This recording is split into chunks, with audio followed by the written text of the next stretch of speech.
Yulduz Rajabova necha yoshda? Aktrisaning qiyin o'tgan bolaligi, bedavo kasalligi hamda turkiyalik oshiq haqida. Kanalimizni birinchi marta ko'rib turgan bo'lsangiz, obuna bo'lishni va videoga layk bosishni unutmang. Taniqli aktrisa Yulduz Rajabova 23-dekabr kuni 36 yoshni qarshiladi. Shu munosabat bilan quyida uning qiyin o'tgan bolalik yillari, san'atga kirib kelishi hamda shu paytgacha erishgan muvaffaqiyatlari haqida so'z yuritiladi. Yulduz Rajabova 1989-yilning 23-dekabrida Navoiy shahrida tug'ilgan. Onasi uy bekasi, otasi esa jurnalist bo'lib, aktrisaning bir akasi bor. Yulduz bolaligida san'atga qiziqishi bois Navoiy shahridagi Farhod nomli madaniyat saroyidagi raqs to'garagiga qatnashgan. O'rta maktabni tamomlagach, tarjimon bo'lish niyatida chet tillarni o'rganishni boshlagan. Bolalikdan raqs san'atiga qiziqqanman, ammo tarjimon bo'lish xohishi ustunlik qilgan. Ingliz tilini o'rganishga jiddiy kirishganman, ammo 2 yil Jahon tillari universitetiga hujjat topshirib kirolmaganman. 3-yil O'zbekiston davlat san'at va madaniyat institutiga hujjat topshirish fikri tug'ilgan. Albatta qarshiliklar bo'lgan, ammo onam hamisha qo'llab-quvvatlab, imtihonlarga o'zi olib kelgan. Har qanday inson qo'llab-quvvatlaydigan odamga muhtojlik sezadi. Biror ishni qilishda ikkilanib tursangiz, o'sha insonning ishonchi katta kuch beradi. Aktrisa bo'lishimga onamning ishonchi yuqori bo'lgan. Hozir ingliz tilini bilaman va o'rganishda davom etyapman, deydi aktrisa. Yulduz Rajabova o'zbek tilidan tashqari rus, turk, ingliz tillarida ham erkin so'zlasha oladi. Yulduz Rajabovaning yaxshi qo'shiq ayta olishini ko'pchilik muxlislari biladi. Aktrisa bundan bir necha yil avval Maksim Fadayevning Oynalardagi raqslar qo'shig'ini ijro etib, Instagramdagi sahifasiga joylashtirgan hamda muxlislarining tahsiniga sazovor bo'lgan edi. Xonanda intervyulardan birida rep kuylashga qiziqishini aytib o'tgan. Rep yo'nalishdagi qo'shiqni aytishga qiziqaman.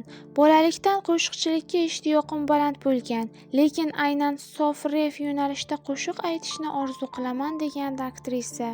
Aktrisa intervyulardan birida bolaligida onasi bilan bo'lgan ayanchli voqea haqida so'zlab bergan. Onam bozorda kitob sotardi.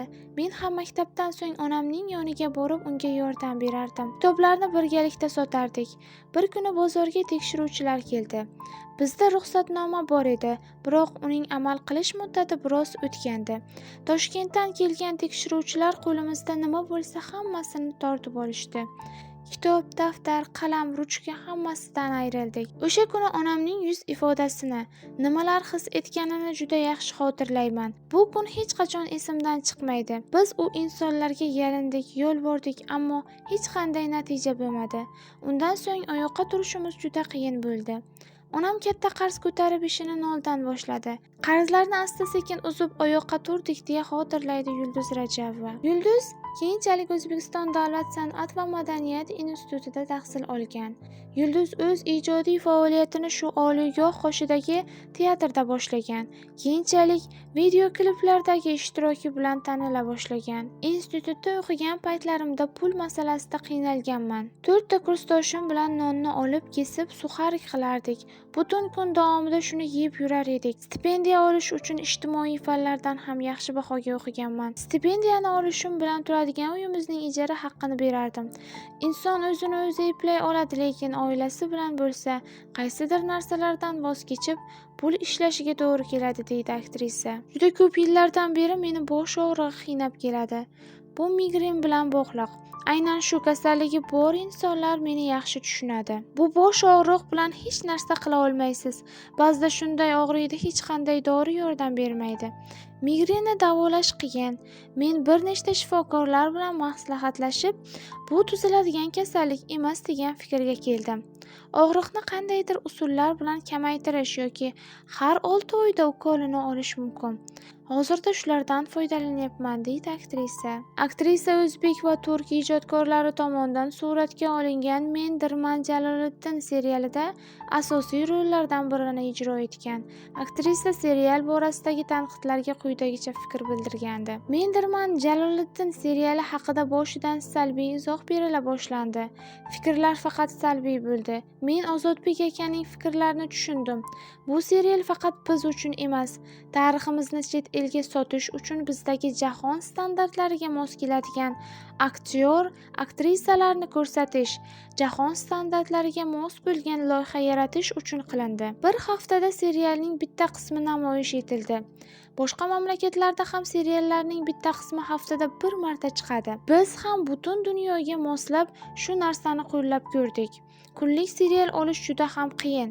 Turkiyada, Qozog'istonda yoki boshqa mamlakatlarda seriallarning bir qismi haftada bir marotaba berilib boriladi. Bir haftada birinchi, ikkinchi haftada ikkinchi va uchinchi haftada uchinchi qismini taqdim etishadi. Sifat ham shunga yarasha bo'ladi. Bir kunda 35 ta epizod suratga olinsa, serial sifatsiz bo'lib qoladi. Serialni tomosha qilish yoki qilmaslik har kimning ishi. Biz bunga jonimizni berib ishladik. Yaxshi narsa chiqdi. Juda ham katta mehnat bor bo'lgan loyiha bo'ldi. Serialda juda katta muhabbat bor. Yulduz Rajabova 2021-yilda Xalqaro xotin-qizlar kuni arafasida prezident farmoniga ko'ra Shuhrat medali bilan taqdirlandi. Aktrisa davlat rahbari bilan uchrashuv haqida intervyularidan birida katta hayajon bilan so'zlab bergan. O'shanda 8-mart bayrami munosabati bilan o'tkazilgan tantanali marosimda O'zbekiston prezidenti Shavkat Mirziyoyev aktrisa Yulduz Rajabova ishtirokidagi Mendirman Jaloliddin serialini e'tirof etib, uni ijodni susaytirmaslikka chaqirgan edi. Aktrisa shuningdek O'zbekiston mustaqilligining 34 yilligi arafasida Do'stlik ordeniga ham munosib deb topildi.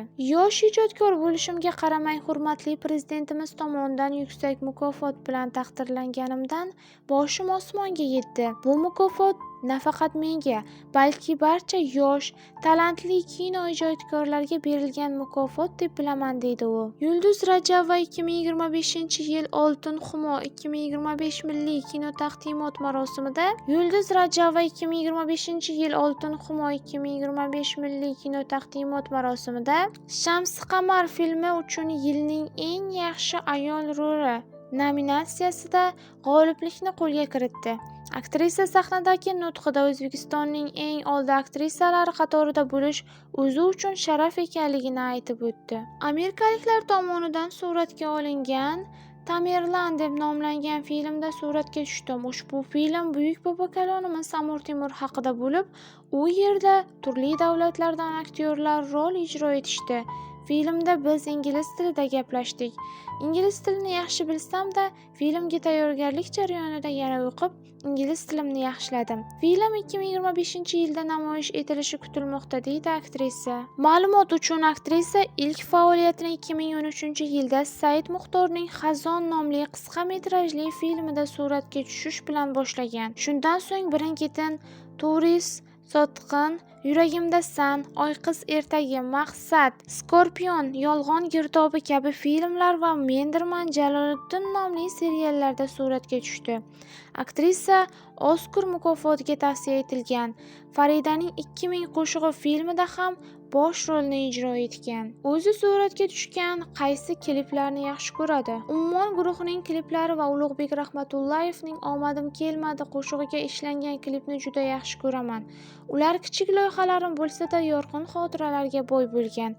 Ammo biror klipimni hayotimga daxldor deb ayta olmayman, deydi Yulduz Rajabova. Yulduz Rajabova Mendirman Jaloliddin serialini suratga olish jarayonlarida turk aktyori Emre Kvilchin bilan tanishdi. Emre serialda Jaloliddinni, Yulduz esa Jaloliddinning sevgilisi Qutlubekani ijro etdi. Bora-bora aktyorlarning ekrandagi sevgisi hayotda ham ko'chdi. Yulduz va Emrening bir-biriga befarq emasligi Mendirman Jaloliddinning Toshkentdagi taqdimotida sezildi. Oradan biroz vaqt o'tgach, Emre Instagram sahifasi orqali Yulduzni tug'ilgan kuni bilan tabrikladi hamda tug'ilgan kuning bilan sevgilim deb yozib qoldirgan. Shundan so'ng Yulduz va Emre o'rtasidagi muhabbat muxlislarga oshkor bo'ldi. Ular bir necha bor chet el sayohatlarida ham birgalikda ko'rinish bergan edi. 2025-yilning sentyabrida Emre Yulduzga turmush qurish taklifini berdi. Agar sizga yulduzlar hayoti qiziq bo'lsa, bizni kuzatishda davom eting.